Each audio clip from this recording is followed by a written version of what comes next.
Liv, I asked you the other day if you listened to Illmatic, and you was like and ahhing, but it would be quite interesting to see what your perspective on that album is. That album's older than you. Yeah, should we test that? Yeah, album, next week. That album's older than you. No, it's definitely, obviously I can't really comment too much, but I think it is so important for me personally, being in the music scene, to always go back and see where it's come from. Yeah.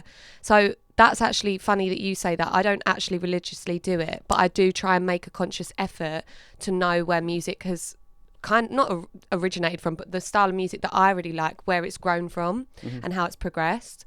Because I think that's so important, because then you can, one, you see the difference, and two, it's difference of styles and countries and upbringings and experiences, environments. Yeah. I mean, like when you listen to that album, you feel like you could literally go to Queensbridge, New York, where Nasty's from. Do you know what I mean? Yeah. But it'd be interesting. Like, it would be an interesting experiment almost to literally take, I don't know, Boy in the Corner and Home Sweet Home and give that to like a 15-year-old today and see how they kind of receive that, because that's obviously a lot more closer to home. And for me, when I'm talking about classic albums or groundbreaking albums, as much as we can talk about American albums, them two sit very high in the rankings for me. Yeah, Boy in the Corner by Dizzy Rascal, Home Sweet Home by Kano, and then I throw up there Common Sense by J Haus. 100%. And I feel like it's very early to say it, but Psychodrama by Nas by Dave. Dave, 100%. I mean, yeah, it's on its way. Here's the question. Here's a question. When can you call something a classic? We was having this discussion the other week, weren't we? You can't judge it in the same year. You need to let it marinate through time. Because me and SK were talking about that, and he always says Common Sense, J Haus, 100% classic.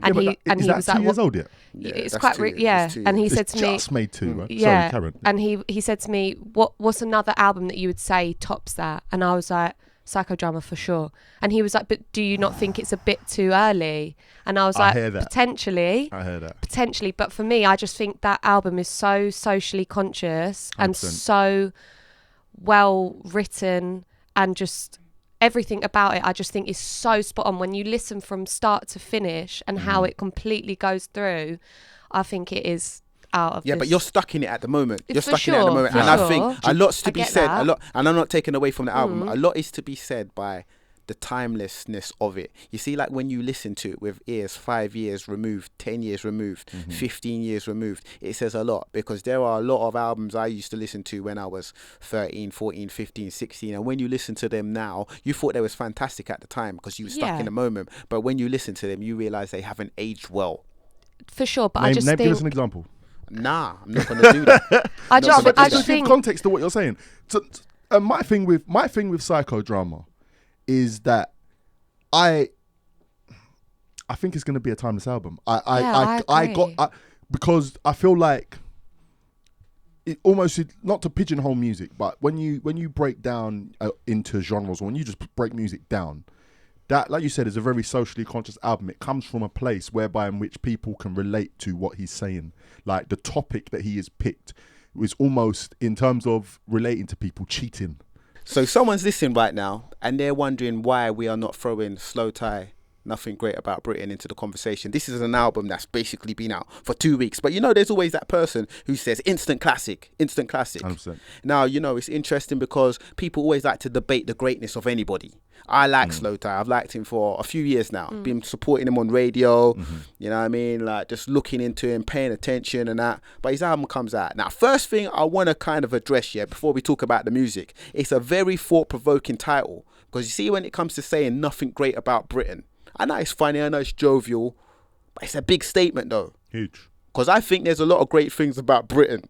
I have to say that. Because we could be living in a far worse place in the world, man. 100%. This is a country that allows you, that gives refuge to people that come into this country and say they don't know where they've come from or they're coming from war-torn countries. This is a country that allows you to be unemployed and will kind of, put you on social security, put you on a dole. This is a country that will house you if you're homeless. This is a country which supplies, inverted commas, free healthcare.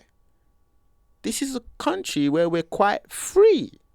So when you say nothing great about Britain, I don't have nothing against you, Slowthai, but that's a very, very thought-provoking title.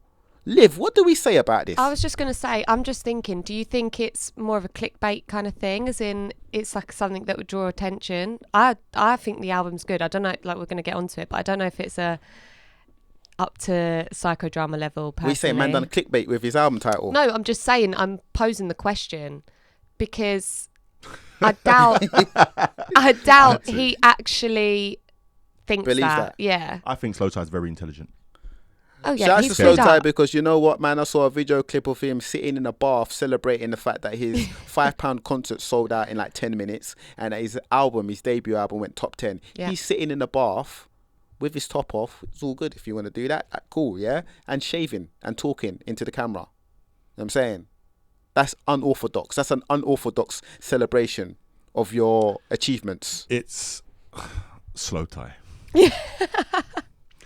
And let me. I'm not that well versed in the art of Slowthai, but I'll give you a breakdown in how I came across him. So, was I with you?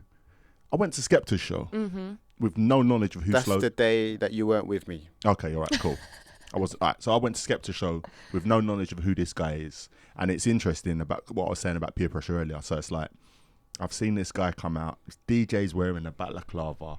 He has turned this place upside down. He's done way more than a support act's supposed to do. Like, this is not warming up the crowd. This is bedlam. Right. So I'm like, what? Who is this guy? And everyone's chatting to me like, what? You don't know who Slowthai is? He's Slowthai. Right. So I was like, okay, maybe I'm a little bit late to the party, but I made it. Right? I made it. And then, so that's all cool. That's all fair and well. So I'm like, all right, so this is what's going on. And then I followed him on Spotify because that's my move now. I'm not on your Instagram and your Twitter. So follow him on Spotify, start checking that stuff. Very talented artist. Then I followed him on Instagram and I unfollowed him very quickly.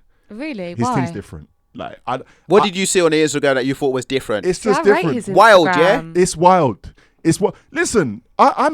It's all about expression, isn't it? I'm not condemning anything he does, but certain things I don't need on my feed, innit? Like, Yeah, do you understand yeah. what I'm saying? And it's like his thing is just a little bit separate. So, with how I've seen what he's doing, I understand that this guy is a bit smarter than what he's showing. He's showing you certain things to make you think what you're going to think. Then when you dig into it, but when you listen to his music, he does talk a lot of grease and stuff. But there are other tracks that I've heard, like the one when he's talking about. I mean, like it's got a long skit on the end of it. It's got a long skit on the end of it, and he's talking about his father taking him to like a Liverpool game or whatever. And it's like you can just understand this guy. There's a message in where he's coming from. Yeah. That I think is what I'm trying to get to. Thought provoking. That expression that he has is mad with the grill. Like, he's definitely a character, man. He seems like some people might say, is he the offspring of Mike Skinner? I feel that's lazy comparisons. Do you know? Like, he's the geezer next door. He's got the rock-esque-ness to his music. Do you know what I'm saying? He's got appeal to a wide audience. Some people might say that it's more than the complexion, but some people might say it's the complexion. I don't know. Pigeonholing people is something that we do to make ourselves feel comfortable, but I don't feel like any artist that is out here expressing himself in music should be pigeonholed. I'm one of them idiots. Do you get what I'm saying? So I'm not going to say that he's using anything, because like there was that whole situation a couple of years ago in America where Charlemagne was kind of digging out Post Malone, saying, you're a country guy, you're just here. I'm not saying that, and I don't feel culture vulture thing. Culture vulture. I don't feel like that Slowthai is a culture vulture at all. No. I think his thing looks very authentic, but Saying I it's think 30. I mean, I can't say it is or it isn't 30, but I'm just saying that I respect it, but it's very, very different.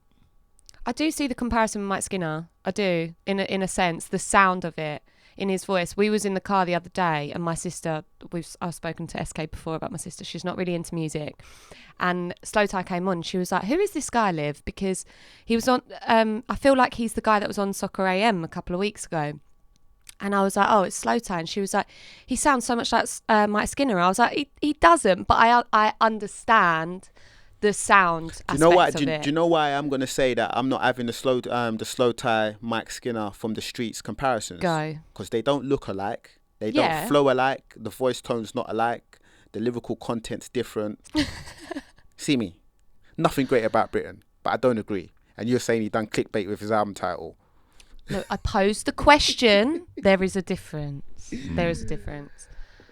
But it's just because, like I said, I don't think I doubt he truly believes that there is nothing great about Britain. Okay, so it could be an aspect, though. I don't think he's saying there's nothing great about Great Britain, the country. Are you saying that maybe the title should have said maybe there's not much great about Britain? No, but he could be. Oh, right now there's not much great about Britain. He could say nothing great about Britain. I think you could. I'm just playing with trying to understand where he's going with it. I'm just saying he could be talking about the term Great Britain. Doesn't necessarily mean the people within it. It could be the hierarchy and how it was all came to be called Great Britain. He could be attacking it from that aspect of life. It's how you need to get him in here and speak to him, basically. I'm not saying it's directly about Slowthai, but I was speaking, Manga, he's a prior guest on the podcast, and I was speaking to him earlier on today. Manga is a guy and an MC and an artist who is very responsible for his lyrical content. Now, we just have to respect and appreciate that your favourite rapper isn't as responsible about his content than maybe you are. So they say stuff that don't make that much sense, and then you're sitting down there trying to decipher stuff that don't make sense. I'm not just saying that about Slowthai. I'm not even saying that about Slowthai. But your favourite rapper does it a lot of the time. He says stuff and he don't believe it himself. He says stuff and it's not his reality. He says stuff to be thought-provoking and to just mind mess you. Do you know what I'm saying? So just believe that. That's just something I want to say. Can you get my logic there? I'm with you. You're sitting down there sweating today. It's hot, fam. Like what kind of no AC up in this place, man? What up to some people? Man, we have an old school fan, but we should turn that on, man. We can't really put that on because it comes out on the mic. That's what I'm saying, man. You're worried about your audio quality more than what my perspiration levels. You get me? But anyway, here we are. You know that, Liv, your favourite MC is saying a whole heap of junk and he doesn't care about how you decipher it. He just wants to care about how you rap along to it and that it sounds good or it flows good or it sounds good phonetically. Yeah, I think if it sounds good, I think at the end of the day, they're doing it for themselves in a sense. Obviously, they want to, anyone wants to perform and like put out art for viewers or like if it's viewers or listeners, whatever it is. But at the end of the day, everything's down to that person and what they want to give out and how they want it to be received. Obviously they have an intention, but it's not always going to go like that, and it's pretty standard answer, but it's just down to opinions. Lyricism should be at the forefront though. You're a lyricist. Yeah, you are I lyrical artist. Agree. Yeah, I agree. That's why I really like, just going back to it, that's why I highly rate Dave, because I think lyrically he's outstanding, and it's not just about drugs or drinking or like all the girls he's getting. It's actual real life matters that he's talking about, and it also just flows like nothing else. It just bangs every time.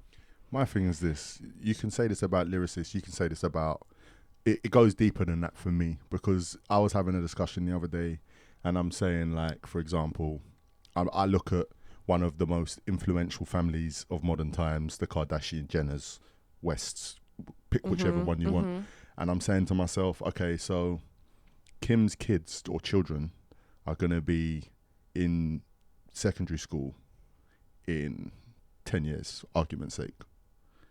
What are they going to go through, having what all their parents have done in the past? I'm not going to go into it, yeah. But boy, like, can you imagine? And it's like people. No, I want to pick up on what you're saying. You're saying off the back of their parents' madnesses, they're going to be living a good lifestyle, but basically what you're saying. No, I'm saying that they've got to go. Listen, at the end of the day, unless they're going to be homeschooled, they're going to go into school and be around personalities, rich personalities, poor personalities.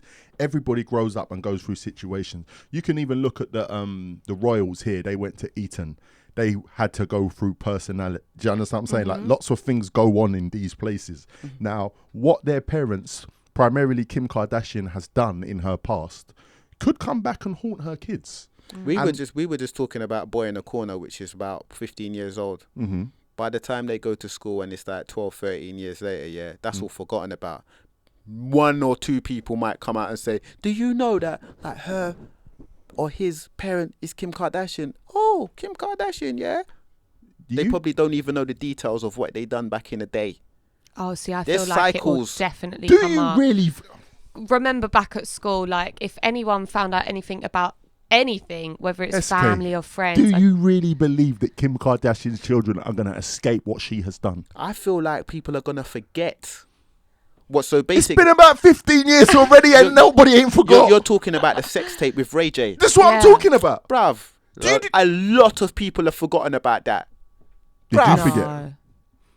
Bruv, I'm just Like, only. this is I'm the only. thing. Do you think about it a lot then? I don't Yeah. think about it a lot, but in context of being responsible for your actions as a rapper, as a celebrity, as anybody reputable, right? When you put yourself out into the public light, it's like at the end of the day, there are certain people like someone who, and this is off to the left, Steve-O the Madman. I follow him. My daughter follows him. He puts his whole life out there into the public, and shamelessly. I imagine I've seen him talk a few times where he says there's certain things that they keep it within the family, but he has had to make the conscious decision to put all of this out there. Now, come back to the MCs, come back to these famous people. They're just doing, like you said, the most for likes, clicks, and retweets to get where they want to get to. Okay, now Selling your soul. Technically, or not technically, in our perspective, that's what we think. They might tell you something else, and then they get there. And they've made it. And well done you, because you've achieved what you wanted to achieve. But life goes on. The internet can't be deleted, or until they find a way to delete it, it ain't going nowhere. So all of this stuff that you've done in the past is out there, researchable and available. Imagine Saints beefs with one kid in the class, and one of them kids types in his mum's name. Yeah. And it's like, so you want to beef with me, yeah? All right, cool. Basically, Come back and bite you in the arse. This is what I'm saying. This is what I'm saying. It, like, where I was trying to go with what I'm saying is that these people need to be smarter. But at the end of the day, it is not stopping anybody from doing this recklessness.